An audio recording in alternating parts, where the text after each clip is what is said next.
And we are live tonight from the Outer Rim in what is another gorgeous night. And Cubs, welcome back to Rogue Actions. Oh, it feels so good. I look forward to this every week. In fact, I wake up most Saturdays and in my mind, I'm like, all right.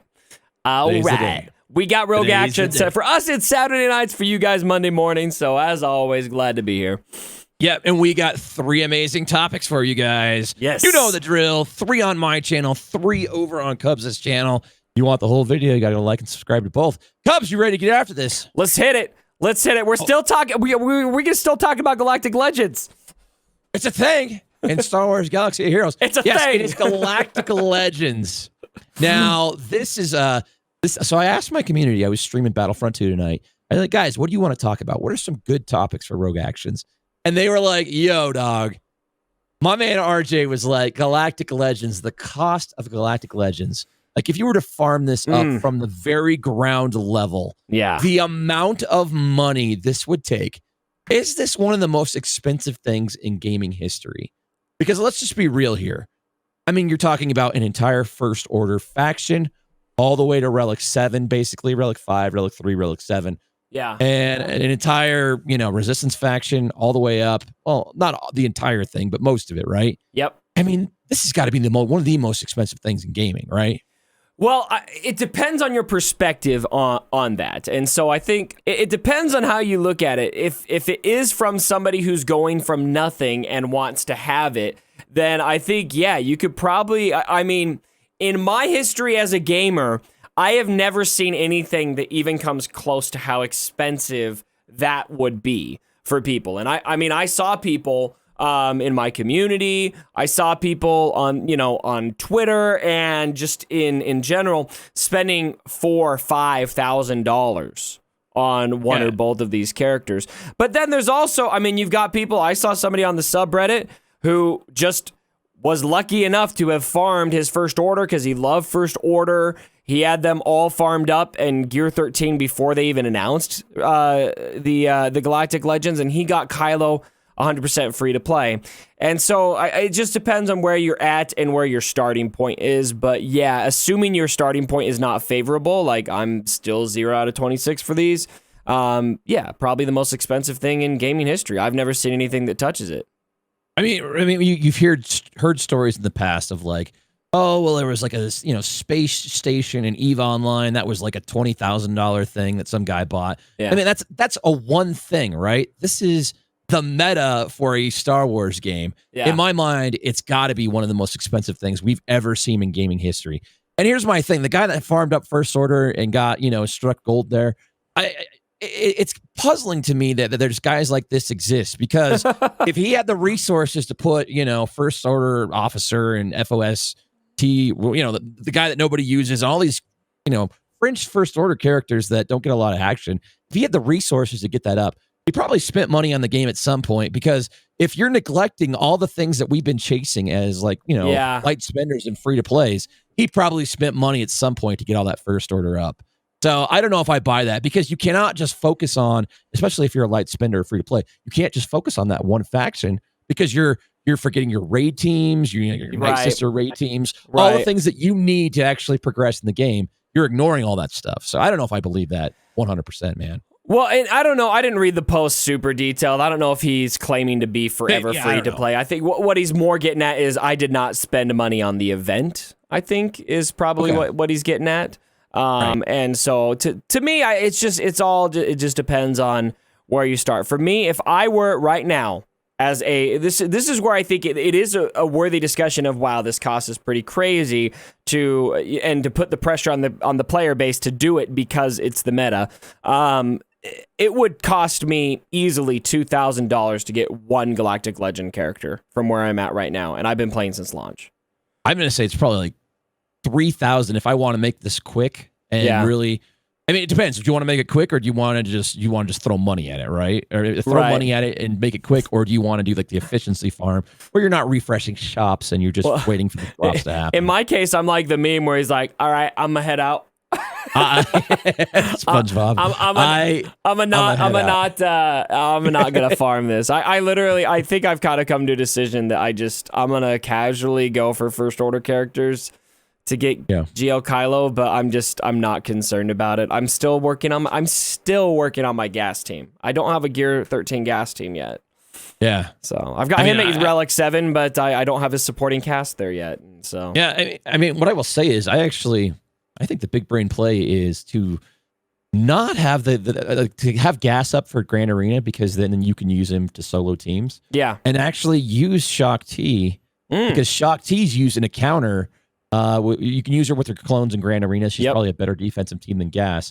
But to use Shock T, because there's a counter out there that leverages Shock T and Watt and Hermit Yoda, JKR, and then Gas. Right. So that's how. So we're in very similar situations here. Yeah. Where my clones are not up to snuff. So I think it's a strong play. But Urza, we're not in the same position, because I really need Relic Jawas to handle this. And you've got that already, so don't give me that crap. I'm still going to beat that Grievous team, and we're going to relic you with Jawa. I should have made that bet, because I know one day you're going to do it. One day you're going to get the perfect RNG. All right, guys. Here we go. Empire Strikes Back reworks. Let's talk about this a little bit, Cubs. They came out with the State of the Galaxy post. Yep. CG Top Hat indicating that we are going to take a return to the original trilogy in what will be an action-packed quarter.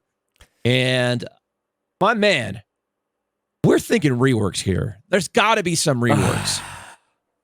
Now, when I say Empire Strikes Back and rework, what comes to your mind? Not happening. Not happening? That's what comes to my mind. Do you really believe that CG's going to throw that kind of bone at this community right now? Do you have that confidence, Urza? I do, because... Okay, please speak peace to my heart. Help me believe. They probably look at the amount of people that have ROLO.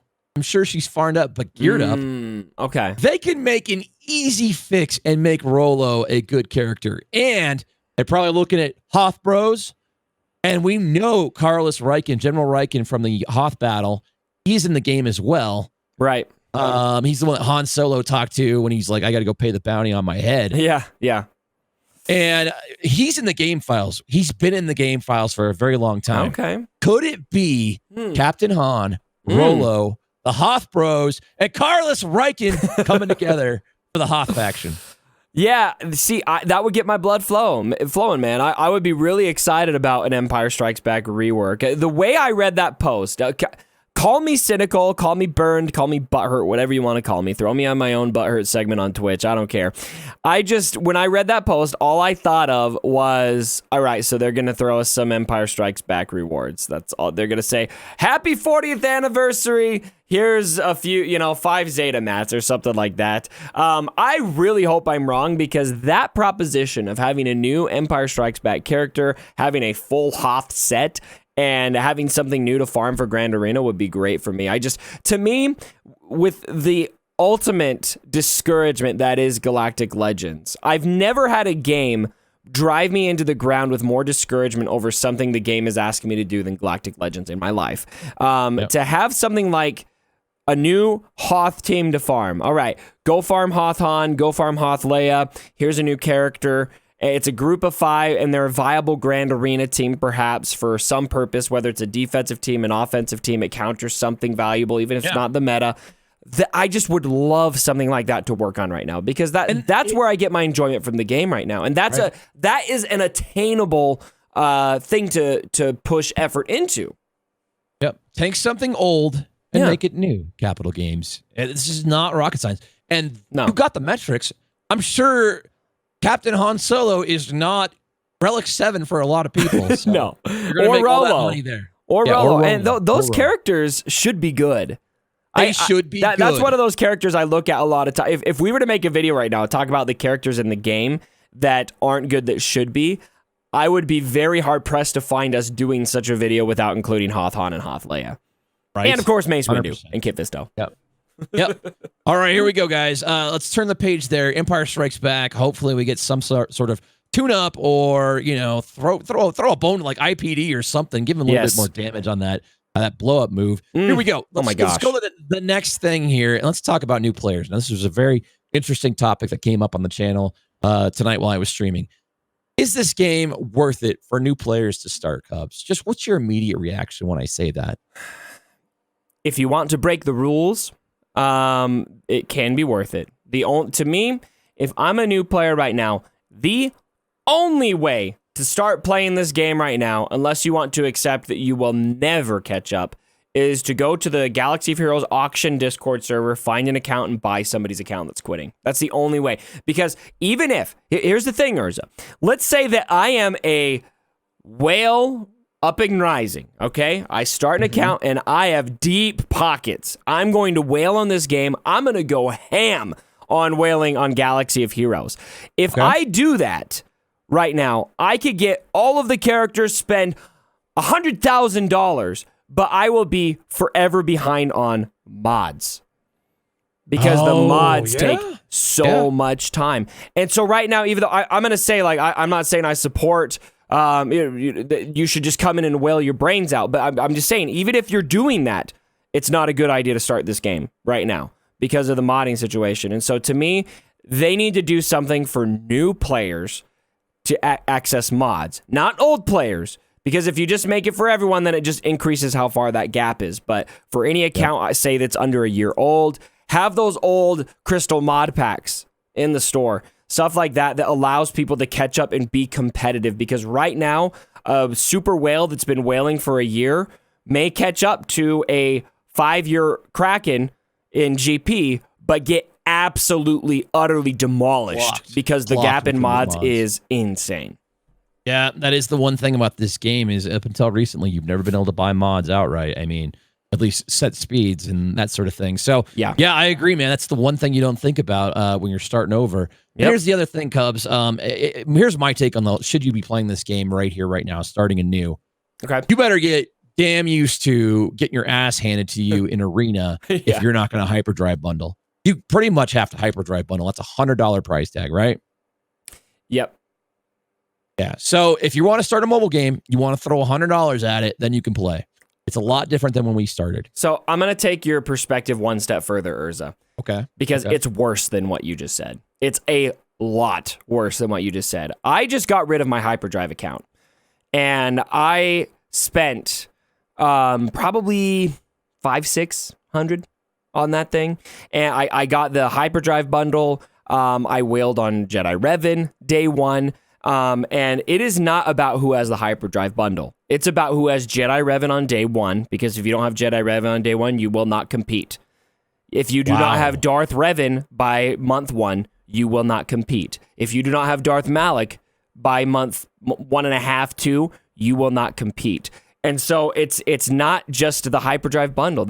They're making it seem like if you got to buy the hyperdrive bundle to compete. No, you got to buy the hyperdrive bundle to be top 100. If you want to be top 15, top 20, you've got to buy the hyperdrive bundle, yes, but you've got to whale your brains out too to get those top meta characters ASAP, because you can guarantee there will be people in every shard that do that. And that's what kind of pushed me out of playing the account anymore, because my whole shard was all relicked. My whole shard was all Darth Revans, and I'm sure they're Malaks now, and now that Malak came back.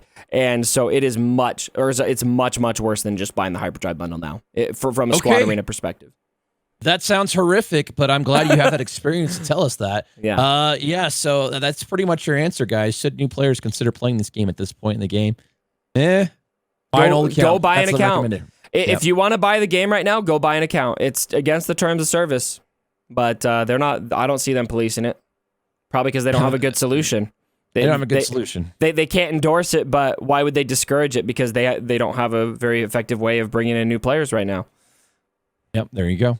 All right, guys, that wraps us up over on the hall here. We got to go head over to the Cubs fam. Woo! And we're got 3 more topics over there. We'll see you guys on the other side. Good night from the Outer Rim, Hall. All right, see you guys later.